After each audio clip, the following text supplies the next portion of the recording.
Become an advanced meditator. There's no such thing as a bad meditation. So we always tend to compare, right? To compare ourselves with others. So, for example, now we're in a group, beautiful container of 50 beautiful soul, and then everyone is at different level, different background, and we tend to just see what others are experiencing, and then we're like, oh, I'm not experiencing this. Why? And then I start asking around. I think maybe there's something wrong with me, or I'm not good enough, or maybe it's too hard for me, and all those thoughts start. But the foundation is just like, why do we compare? It's just it's a human pattern. That's it. But we need to stop it. We need to bring awareness into it, and then also we need to stop comparing ourselves with ourselves.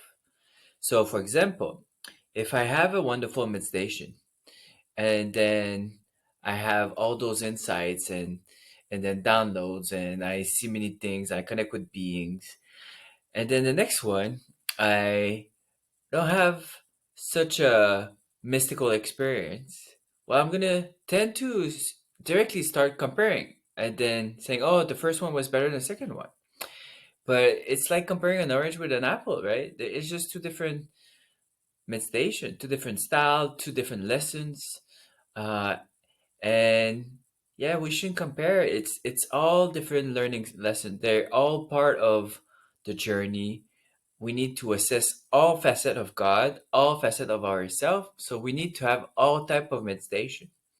So please, as a reminder, let's stop comparing ourselves and with others, and let's just be gentle and patient. That's the key.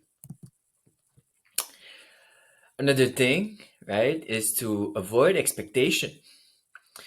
If I expect before the meditation that, let's say, okay, before a meditation I don't feel that good, and then I know in most of the meditation by the end I'm like having my heart super well open, and then so I'm gonna do this meditation to go back into the center, go back into my heart openness, and then I know by just doing this meditation I'm gonna feel so good. Well, I'm setting an expectation already, maybe not, right?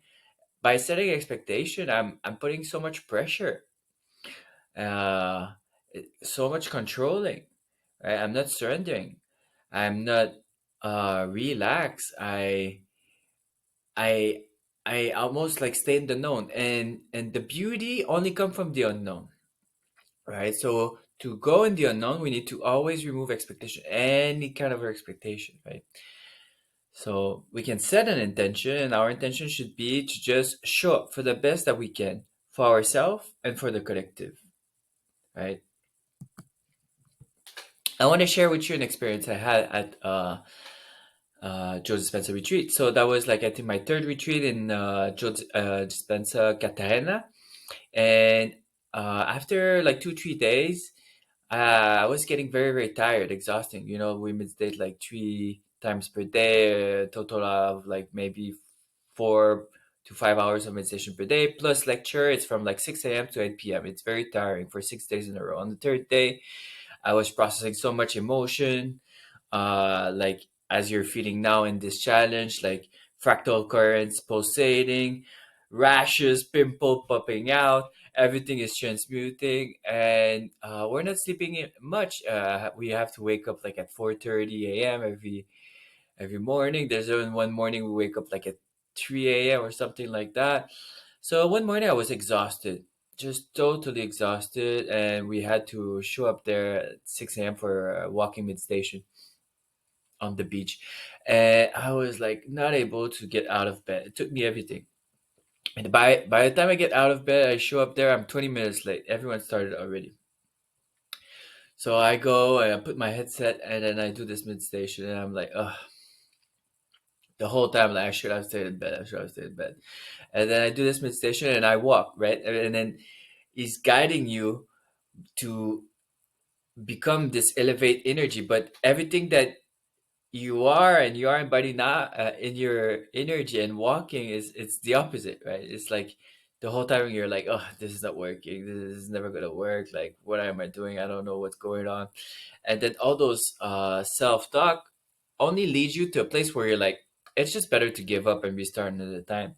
So you're at that point where like you're about to give up, and at the end of the meditation, the total end, maybe 1 hour in the meditation, where like it's the last standing up, you're about to close your eyes, and then he says, now turn around. And you turn around from where you started walking, and you turn around and he said, look at your past self that became your future self.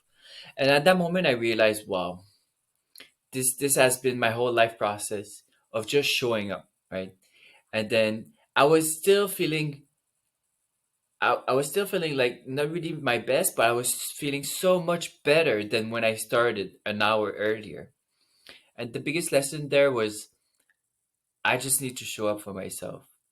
No matter how shitty I wake up, tired, frustrated, full of negative emotion, I just need to overcome all those layers. And eventually, by just showing up for myself and then putting up the effort, I'm going to find a way to open my heart. And when I'm going to open my heart, then I'm going to have so much energy. Infinite love's going to come through me that I'm going to feel like I don't need to go back to sleep anymore. I'm going to feel like, wow, I have so much love to give. I want to like talk to everyone, right? I want to hug everyone. So it's a reminder every morning. It's the same process. Joseph Spencer actually shares that there's a morning where like it's so hard for him to overcome himself, but he still does it. And he never goes out in the physical world, meeting people, doing what he needs to do until he finds that space in his heart. And sometimes he said it takes him 3 hours in the morning. And I believe him because sometimes, no matter what we do, it's hard to find that space, right? But the truth is, like, if we don't find that space, it's not worth it to go and then have a physical reality, because everything we're going to attract is just going to be a reflection of our shrinking energy field, right? So we're not going to have a good day. So better just take an hour more, 2 hour more, 3 hour more in the morning to make sure that we're well expended. Our heart is fully open. And then after that, we're going to attract abundance. We're going to attract joy. We're going to attract beauty, synchronicities, because we embody all those energies, right? So that's the reminder. And the greatest reminder of all is the only thing that we need is consistency. Show up for ourselves every day. That's it. That's it. We just need to do that meditation every morning, overcome all the layers of ourselves, our thoughts, our negative emotion that we trapped the day before, or in our sleep, our environment, our identities, our expectation of the future, everything. All those layers that are uh, blurring our heart chakra, right? No matter what, our goal is to find a way to always reopen. Remember that we are God. Remember that we are a fragrance, right, of the Spirit. So I have Teresa, the mother of Samantha, putting you on the spot here, that just shared with me this beautiful song called Bountiful, Blissful, Beautiful by Suniai. And then I adjust the conclusion a little bit, and I think it's beautiful for this lesson. So, all that I seek, I am. I am the love I seek. I am the feminine and masculine I seek, right? When we're seeking romantic partner, actually what we're seeking is within us, right? Is if I'm a man and I'm seeking that nurturing love from a woman, it's just that it's missing in my feminine, right? I need to find it in my feminine first. I am the nurturing and gentleness that I seek, right? I am the forgiveness that I seek. I am the peace that I seek. I am the hope that I seek. I am the God and higher self that I seek. The journey towards ascension is to become the I am of everything, meaning that I become the higher self, right? Like the higher self now is guiding me to show me its way of understanding all realities, all timelines, all dimension, to integrate all its life experiences. But as I explore the depth of the spiritual journey, more and more I bring understanding from the perspective of the higher self, and more I embody the higher self. And that's enlightenment. It's really embodying the depth of the higher self, becoming our own higher self. And eventually after that we become, right, We become the frequency of God. We become the embodiment of like awareness of all. That I am the eye of awareness in everything, in every little density, dimension, reality. Ultimately, I am everything and nothing. I want to finish with a small word about integration. So after doing like a long form meditation like that, or even like retreats or container like 21 days or psychedelic retreats, any type of like container where we go deep, right, into the astral, we go deep into the energy world, ether. Well, we need to find a way to integrate, to bring all those feelings, all those lessons, and then bring them into our physical reality and close the gap, that we don't have like two different world where like we tend to escape our physical reality by going in our meditation practice, right? They need to become both the same life. And at the beginning it's hard, we might tend to have like two separate life where like we understand and we feel all those energy in meditation, but then we open our eye cover and then we're back in this physical reality, and then our relationships are the same, right? And our day to day is the same, our habit, our lifestyle is the same. So how do we close that gap, right? And how do we integrate all those lessons and then live those lessons in our physical reality? So the basic is really journaling after each meditation to understand and remind ourselves, right, of like what happened in those meditation. And as we write on a sheet of paper, there's more integration because we're bringing something etheric into the physical, right? We're translating energy into something physical. We're translating our channeling, right? Reconnecting with elements, right? I love taking showers. I love taking showers. Like I need water, as probably like a mermaid starseed. And it's like, yeah, I jump in the shower after most meditation, after most retreat. Jump in the bath, I jump in the water, everything I can with water. Connecting maybe with fire, doing a small fire ceremony with candles, breathing air, or just moving with air, dancing with air, walking barefoot, connecting with earth, talking to earth, right? Taking a nap, walking in nature, but we're walking in nature and we're not seeing nature with our two physical eyes. We're seeing nature with our third eye. And then through the lens of the veil of forgetting, we can see all the fragrance of magic behind the third density, which is all the dwarf, all the fairies, all the fluorescent light dancing in the forest, right? And then through this, we talk to the spirits of the elementals, and we talk to Mother Earth through our mind, right? Through telepathy. Move your body, sweat. It's this is helping so much. It's like doing a big yoga session after meditation, doing a walking meditation, going running, bicycling, uh, physical workout, anything. Go sweat. Like there's something happening when we sweat for sure. The intention is to go back into our body, right? Like maybe we went too much into the third eye energy, crown energy, heart energy. We want to go back down into the lower chakras, mainly the root.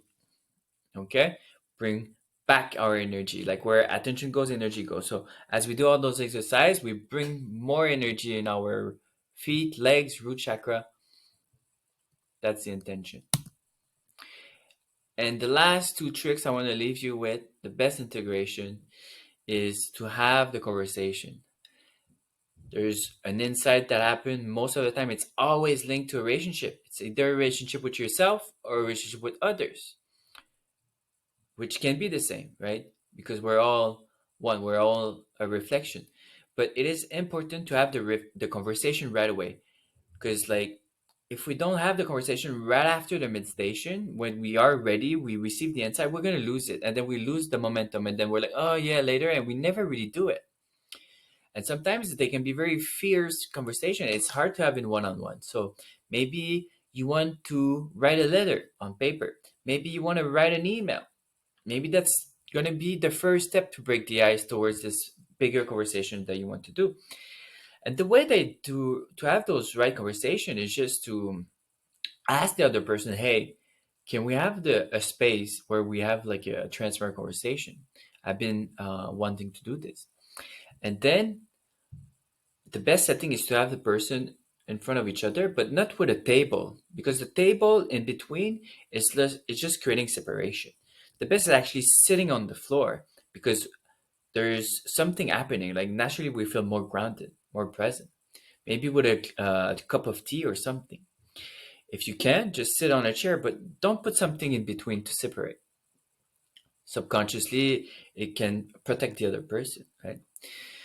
And then you can say to that person, hey, I would like to have like 5 minutes where you just listen to what I have to say, and then after this, I'll let you speak and share on what you think, and that's it, right? You you establish the set and setting through this harsh conversation, and then you just express. No matter what, if the person is not ready, just the act of doing this, of expressing those harsh emotion, those harsh uh, process that you've been going through in your mind, it's gonna free you so much, and it's gonna allow you to become more confident, more of who you truly are, right? Because we're avoiding our magical personality because we are just stuck in our head of like jumping into those fierce conversation.